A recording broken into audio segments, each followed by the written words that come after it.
ఈ దినాన తిరిగి ఆమెలో ఉన్నటువంటి కానాను స్త్రీలో ఉన్నటువంటి కొన్ని శ్రేష్టమైన గుణాలు చూసుకున్నాం.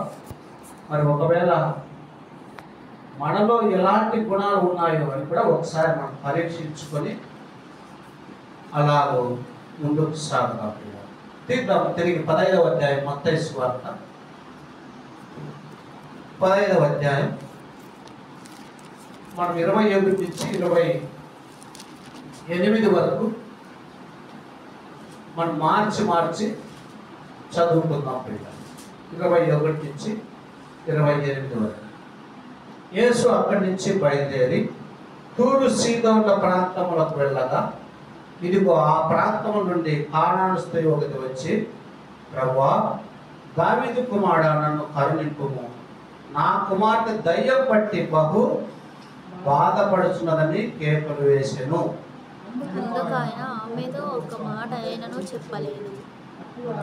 శిష్యులు వచ్చి, ఈమె మన వెంబడి వచ్చి కేకలు వేయుచున్నది కనుక ఈమెను పంపివేయమని ఆయనను వేడుకొనగా, ఆయన ఇశ్రాయేలు ఇంటి వారై నశించిన గొర్రెల ఎదుకే కానీ మరి ఎవరి యొద్దకు నేను పంపబడలేదనెను. ఆయనను ఆమె వచ్చి ఆయనకు మొక్కి, ప్రభువా, నాకు సహాయం చేయమని అడిగాడు. అందుకు ఆయన పిల్లల వెంట తీసుకొని కుక్క పిల్లలకు వేట యుక్తం కాదని చెప్పగా, ఆమె నిజమే ప్రభువా, కుక్క పిల్లలు కూడా తమ యజమానుల బల్ల మీద నుండి పాడు కుక్కలు తినును కదా అని చెప్పాను. అందుకు యేసు, అమ్మా, నీ విశ్వాసము గొప్పది, నీవు కోరినట్టే నీకు అవునుగా అని ఆమెతో చెప్పాను. ఆ గడియలోని ఆమె కుమార్తె స్వస్థత నొందెను. యేసురాజా, స్తోత్రము తండ్రి. ఈ లేఖనంలో నుంచి మేము కూడా నేర్చుకోవాల్సిన సంగతులు మాకు బోధించు, కనికరించి కృప చూపి మనం తెచ్చు. ఘనత, మహిమ, ప్రభావం వేరుకుంటున్నాం. యేసునామమున ప్రార్థించి అడిగి వేడుకొంచున్నాము తండ్రి, ఆమేన్. ప్రియమైన వారులారా, ఒక 5 లక్షణాలు చూసుకొని ఈ కానాను స్త్రీలు ఉన్నటువంటి లక్షణాలు చూసుకొని మనం కూడా అలా ఉంటున్నామా లేదా, మన ఆత్మీయ జీవితం ఎలా ఉంటుందో పరీక్షించుకున్నాము. సరే రండి. మొట్టమొదటగా ఆమెలో ఉన్నటువంటి ఒక లక్షణం చూడండి. 21-22లో ఉంది కదా, ప్రభువా, దావీదు కుమారుడా అని కదా. ఏమన్నా ప్రేమన్న దావీదు కుమారుడా. ఎట్లయ్యాడు దావీదు కుమారుడు? ఎవరు? మనం ఆయన శారీరకంగా చూసుకున్నప్పుడు దావీదు కుమారుడు అంటే రాజు అయినటువంటి సొలొమోనుగా చూస్తాం. అంటే దావీదు వంశంలో నుంచి వచ్చినటువంటి వాడా అని ఆమె సంబోధిస్తుంది. మరి అక్కడ చాలా మంది యూదులు ఉన్నారు, శాస్త్రులు, పరిచయులు, వీళ్ళంతా ఒప్పుకోలేదు ఆయన దావీదు కుమారుడు అంటే. ఒప్పుకున్నారా? ఒప్పుకోలేదు. ప్రియ, దావీదు కుమారుడు అంటే ఒప్పుకోలేదు. కానీ ఒక అన్య స్త్రీ ఆమెను దావీదు కుమారుడుగా ఒప్పుకుంది. మన మత్తయి సువార్త మొట్టమొదటి అధ్యాయంలోకి వెళ్తే చూద్దాం ఫ్రెండ్. అక్కడ ప్రారంభంలోనే రాయబడినటువంటి మాట, మొదటి అధ్యాయము 1వ వచనం చూడండి. అబ్రహాము కుమారుడగు దావీదు కుమారుడైన యేసుక్రీస్తు వంశావళి. ఇది గొప్ప దినాల్లో ఉన్నటువంటి భక్తులకు తెలియబడలేదు ఈ సంగతి. మరి మా తండ్రి అబ్రహామని అలాగూ చెప్పుకుంటూ వచ్చినటువంటి యూదులు ఒప్పుకోలేదు. కానీ ఆ సంగతి ప్రియ, ఒక అన్యజాతి స్త్రీ ఒప్పుకుంది.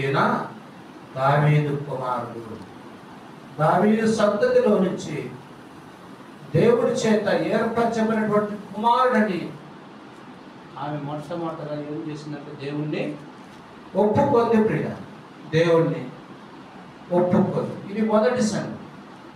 ఆయన దేవుని కుమారుడుగా ఒప్పుకున్నట్లుగా మనము చూస్తున్నాం. సరే, రెండవ సంగతి చూద్దాం. చూడండి, అక్కడే నన్ను కరుణింపుము, నా కుమార్తె దయ్యం పట్టి బహు బాధపడుచున్నదని కేకలు వేసెను. రెండవ సంగతి, ఆమెలో ఉన్నటువంటి గొప్ప లక్షణం ఏమంటే, నా కుమార్తె దయ్యము పట్టి బహు బాధపడుచున్నదని కేకలు వేసింది. ఈమె తన అక్కర కోసం రాలేదు ఆయన దగ్గర. ఎవరి కోసం వచ్చింది? తన కుమార్తె కోసం వచ్చింది. తన కుమార్తె విషయమై మొర్ర పెట్టడానికి దేవుని దగ్గరకు వచ్చింది. ఈ సంగతి మనకి ఏం తెలియజేస్తుంది పిల్లలు? నీవు నేను ప్రార్థన కేవలం మన కోసం మాత్రమే కాదు, ఇతరుల కోసం కూడా చెయ్యాలి. యేసు ప్రభువు అన్నదే అన్నాడు, మనుష్య కుమారుడు పరిచారము చేయించుకొనుటకు రాలేదన్నాడు. ఆయన కూర్చొని సింహాసనం పైన అందరితో పరిచారం చేయించుకుంటూ రాలేదు. ఆయన పరిచారము చేయుటకు వచ్చిన అంటాడు. అందుకోసం ఆయన ఏం చేశాడంటే, ఒక సందర్భంలో తన శిష్యుల యొక్క పాదాలన్నీ కడిగాడు. ఆయన పరిచారం చేశాడు. ఆయన అడిగి ఒక తువాలు తీసుకొని తుడిచాడు వాళ్ళ పాదం. మనం ఏం చేస్తాం? మనకు అలాంటి తగ్గింపు లేదా అలాంటి పరిచయం చేసేటువంటి అనుభవం ఉందా? సరే, మీకోసం ప్రార్థన చేసుకునే అనుభవం ఉందా? ఇతరుల కోసం వద్దులే, కనీసం నీ కోసం నీ ప్రార్థన, కనీసం నీ పిల్లల కోసం నువ్వు ప్రార్థన చేయలేకపోతే ఇతరుల కోసం ఎప్పుడు చేస్తావు? ఆమెకున్నటువంటి ఒక మంచి లక్షణం చూడి, తన కూతురు విషయమై ఆమె కేకలు వేసింది. ప్రియ, మనం కూడా మన పిల్లల కోసము, మన కోసం మాత్రమే కాక అనేకుల కోసం ప్రార్థన చేసేవారిగా ఉండాలి. నీకు ఏమైనా తలంతులు ఇచ్చాడంటే, నీకు ఏమి ఇవ్వకపోయినా అది ఒక్కటైనా ఇచ్చింటాడు ప్రార్థన చేసేటువంటి వారు. ఒకవేళ నువ్వు పాటలు పాడేది రాకపోవచ్చు, నీకు వాయిద్యాలు వాయించేది రాకపోవచ్చు, నీకు వాక్యం చెప్పేది రాకపోవచ్చు, సువార్త చెప్పేది రాకపోవచ్చు, కానీ ప్రార్థన రానటువంటి వారు ఎవరు కూడా ఉండరు. ప్రియ, కనుక దావీదు కుమారుడిని మొట్టమొదటిగా దేవుని కుమారుడుగా గుర్తించింది. రెండవ సంగతి, ఆమె ఇతరుల కోసం మొరపెట్టేటువంటి, కేకలు వేసేటువంటి అనుభవం. ప్రియమైన సహోదరి, నీవు నేను క్షేమంగా ఉన్నాం ఈ దినాన్ని, నీవు నేను ఆరోగ్యంగా ఉన్నాం ఈ దినాన్ని, నీవు నేను బలంగా ఉన్నాం ఈ దినాన్ని, నీకు నాకు రక్షణ ఉంది ఈ దినాన్ని. కానీ ఇవన్నీ లేని వారు బయట ఎంతో మంది ఉన్నారు. నిజమో లేదు? సంతోషం లేని వారు బయట ఎంతో మంది ఉన్నారు. సమస్యలలో నలిగిపోతున్న వారు బయట ఎంతో మంది ఉన్నారు. అనారోగ్యాల చేత, వ్యాధి బాధల చేత ఈడబడుతూ పీడించబడుతున్నటువంటి వారు ఎంతో మంది ఉన్నారు. వారందరి పట్ల ప్రియమైన సహోదరి సహోదరు, నీకు బాధ్యత ఉన్నది. ఎందుకనగా ఒక దినాన్ని నీ కోసం కూడా ఎంతో మంది ప్రార్థన చేయలే. ఒక దినాన్ని నా కోసం కూడా ఎంతో మంది ప్రార్థన చేయలే. మరి అనేకులు నీ కోసం ప్రార్థించినప్పుడు మరి నువ్వు ఇతరుల కోసం ప్రార్థన చేయకపోతే ఎలా కదా? దేవుడు ఇద్దరిని లెక్కడుగుతాడట. దేవుడు ఇద్దరిని లెక్కడుగుతాడు. ఒకటి విశ్వాసిని లెక్కడుతాడట, రెండు అవిశ్వాసం కూడా లెక్కడుతాడు. విశ్వాసిని ఏమని లెక్కడుతాడంటే, నువ్వు ఇతరుల నిమిత్తమై ఎంత ప్రార్థన చేశావు. మనం ప్రార్థన చేస్తే ఇంకా మన మీద మనకు ఆ లెక్క ఉంటుంది అన్నమాట.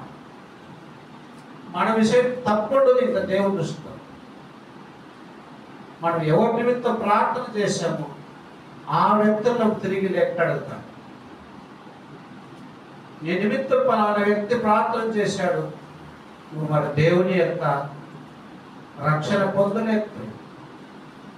నీ నిమిత్తం ప్రార్థన చేశారు పలానా వ్యక్తులు, మరి దేవుని మేలు పొందుకున్నావు, కానీ నువ్వు అనేకుల కోసం నువ్వు ప్రార్థన చేయలేదని వారిని లెక్క అడుగుతాడు. కనుక మన లెక్క మనకున్నది,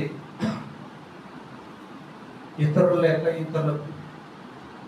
కనుక ఆమె తన కూతురు నిమిత్తం ఎలాగ ప్రార్థించిందో మనం కూడా సంఘం నిమిత్తం, సంఘంలో ఉన్నటువంటి వారందరి నిమిత్తం, రక్షణ లేనటువంటి వారందరి నిమిత్తం కూడా ప్రార్థన చేయాల్సిన బాధ్యత నీకు నాకు ఉంటుంది. అలాంటి మంచి గుణం కలిగింది ఈ కానాను స్త్రీ. రెండవ గుణం చూస్తాం. రైట్. మూడవ గుణం చూస్తే చూడండి. మూడవ గుణం చూసినప్పుడు 24వ వచనము, ఆయన ఇశ్రాయేలు ఇంటి వారి నశించిన గొర్రెల ఎద్దుకే కానీ వారు ఎవరి ఎద్దుకు నేను పంపబడలేదు. యేసయ్య అంటున్నాడు, ఇదిగో అమ్మా, నీ ప్రార్థనకు జవాబు నేను ఇవ్వలేను, నీ ప్రార్థనకు నేను జవాబు ఇవ్వలేను. అంటే జవాబు రాకున్నా కూడా ఏం చేసింది ఆయన? మొరపెడుతూ వచ్చింది కదా. ఆయన అంటుంది అయినను అంటుంది, అంటే జవాబు ఇవ్వకపోయినా ఇంకా ప్రార్థన చేస్తూనే ఉంది. మనము ఈ నుంచి నేర్చుకోవాల్సింది ఏమంటే, మనం ఎంత ప్రార్థన చేసినా జవాబు రాలేదు కొన్ని సందర్భాలు. అయినను పట్టుదల విడిచిపెట్టకుండా ప్రార్థన చేయాలి, విసుగకుండా ప్రార్థన చేయాలి. ఓర్పుతో సహనంతో ప్రార్థన చేయాలి. కనుక ఈ స్త్రీలో మనం కనిపించిన మరొక మంచి శ్రేష్టమైన విషయం ఏమంటే, ఆయన పట్టించుకోకపోయినా ఆమె ప్రాధేయపడుతూనే ఉంది, ఆమె మొరబెడుతూనే ఉంది, ఆమె కేకలు వేస్తూనే ఉంది. ప్రార్థనకు జవాబు ఇవ్వకపోయినా ఆమె చేస్తూనే ఉంది, ఆమె చేస్తూనే ఉంది, ఆమె చేస్తూనే ఉంది. చూడండి మళ్ళీ 26లో చూడండి. అందుకు ఆయన పిల్లల రొట్టె తీసుకొని కుక్క పిల్లల బయట యుద్ధము కాదని చెప్పగా, పిల్లల రొట్టె తీసుకొని ఎవరికి వేయకూడదు? కుక్క పిల్లలకు అంటున్నాడు. ఆమె నన్ను కుక్క పిల్లలు అంటున్నావు అని చెప్తారా? కుక్క పిల్లలకు వేయకూడదు, నన్ను పట్టుకొని కుక్క పిల్లలు అంటున్నావు కదా ప్రభు అని ఆమె అలగలేదు, నాటి నుంచి వెళ్ళిపోలేదు. చూడండి, ఇంకా తగ్గించుకున్నారు, ఇంకా తగ్గించుకొని ఏమనేది? ఇదిగో నిజమే ప్రభువా, కుక్క పిల్లలు కూడా తమ యజమానుల పట్ల ముక్కడు తినను కదా అని చెప్పాను. సరే పర్వాలేదు, కుక్క పిల్లలు అయితే బాగుంది, అయినా ఆ కుక్క పిల్లలు కూడా ఆ బల్ల మీద నుంచి పడే ముక్కలు తింటాయి కదా, అవన్నా వేయచ్చు కదా. చూడండి, ఆమె యొక్క సహనము, ఆమె యొక్క తగ్గించుకున్నటువంటి గుణం. ఈ దినాన అనేకులకు ఈ గుణము లేదు ప్రియ, సహనం లేదు, ఓర్పు లేదు, తగ్గించుకునే తత్వం లేదు. ఒకవేళ పొరపాటున ఏదైనా ఒక మాట అంటే క్షమించేటువంటి గుణము లేదు కదా. అలా కుక్క అన్నారు ఈ దినాల్లో. చూసుకోండి ఎన్ని మాటలు వస్తాయో, ఎంతగా అలిగిపోతారు, ఎంతగా సరిగి గొనుగి మానుకుంటారు. దేవుడే వద్దు, దేవుడి సన్నిధి వద్దు, ఆయన పోయేటువంటి వారు అనేకులు ప్రియ. మరి కానాను స్త్రీలో ఉన్నటువంటి గొప్ప గుణము సహనము, తగ్గించుకునేటువంటి ఓర్పుతో ప్రార్థన చేసే గుణం ఉన్నట్లుగా చూసాం. ఇంకా ఇతరుల పక్షాన ప్రార్థించే గుణం ఉన్నట్లుగా చూసాం. యేసు ప్రభువు వారిని దావీదు కుమారుడుగా, దేవుని కుమారుడుగా గుర్తించినటువంటి గుణాన్ని చూసాం. అంత ఓర్పు, అంత సహనం కలిగి ఉంది కనుకనే ఆమె యొక్క విశ్వాసాన్ని చూసి ఏమన్నాడు ఆయన? అమ్మా, నీ విశ్వాసము గొప్పది.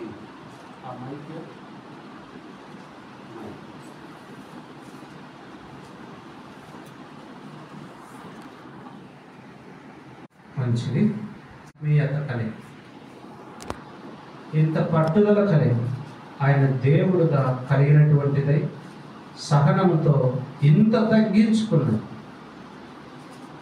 ఇంత తక్కువ చేసి మాట్లాడినా కూడా తగ్గించుకున్నటువంటి ఆ స్థితిని బట్టి ఆమెకు ఆయన ఘనపరిచారు. అమ్మ, నీ విశ్వాసము గొప్పది. ఒక అన్య జాతి స్త్రీకి ఆ ఘనతనిచ్చారు కదా. బైబిల్ గ్రంథంలో చాలామందికి వాళ్ళ విశ్వాసాన్ని బట్టి వాళ్ళు ఏం చేశాడంటే, ఆయన ప్రియులారా, ఆయన హెచ్చరించాడు.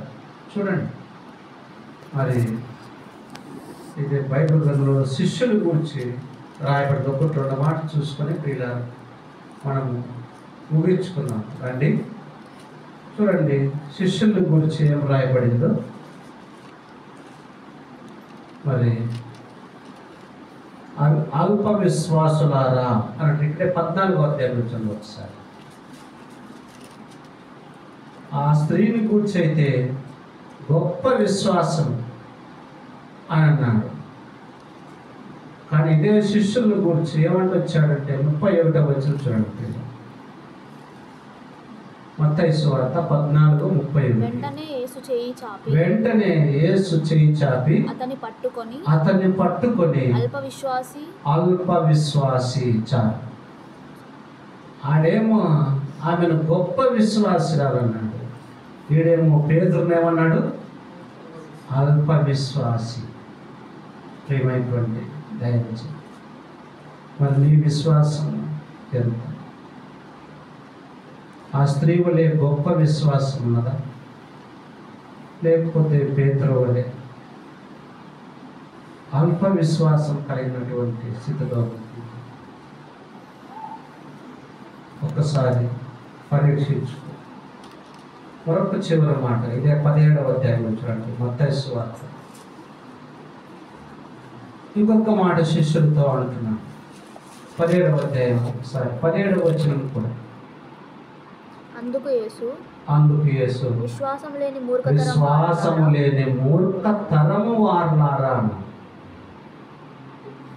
ఎలాంటి వాళ్ళంట? విశ్వాసం లేనటువంటి మూర్ఖతరము వారులారా. ఇదిగో నేను ఎంత కాలమును మీతో ఉంటాను, ఇంకా ఎన్నాళ్ళు ఉంటాను నేను మీతో, ఇంకా ఎన్నాళ్ళు మిమ్మల్ని సహించాలా కదా అంటున్నాడు అన్నమాట. ఎన్నాళ్ళు మిమ్మల్ని భరించాలా? విశ్వాసం లేకుండా ఎంతకాలం? ప్రేమైన దైవలేఖనాలు రాయబడి విశ్వాసం లేకుండా దేవునికి ఇష్టలై ఉండట అసాధ్యం. విశ్వాసం లేకపోతే దేవుడు మనం ఇష్టపడు. విశ్వాసం లేకపోతే దేవుడు మనకు ఇష్టపడు. ఆమె చీకొట్టిన, ఆమెను తక్కువ చేసి మాట్లాడిన, ఆమె నిరాకరించిన, ఆమె కేకలను మానలేదు, ఆమె ప్రార్థన మానలేదు, ఆమె సహనం మానలేదు. ఆమెను ఎంతగా తృణీకరించినా కూడా ఆమె సహనముతో ఇంకా గొప్ప విశ్వాసంతో అలాగూ గొప్ప కార్యములు పొందుకుంది, గొప్ప కీర్తిని కూడా పొందుకుంది. అమ్మ, నీ విశ్వాసము గొప్పది. ప్రియమైన సహోదరి, మరి నీ విశ్వాసం ఎలా? మరి మన విశ్వాసం ఎలా పరీక్షించుకున్నాం ఒక్కసారి. అవునయ్యా, కానాను స్త్రీతో చూసినప్పుడు మా విశ్వాసం ఎంతగానో స్వల్పమైనది, ఎంతగానో అల్పమైనది. తండ్రి క్షమించు దేవా.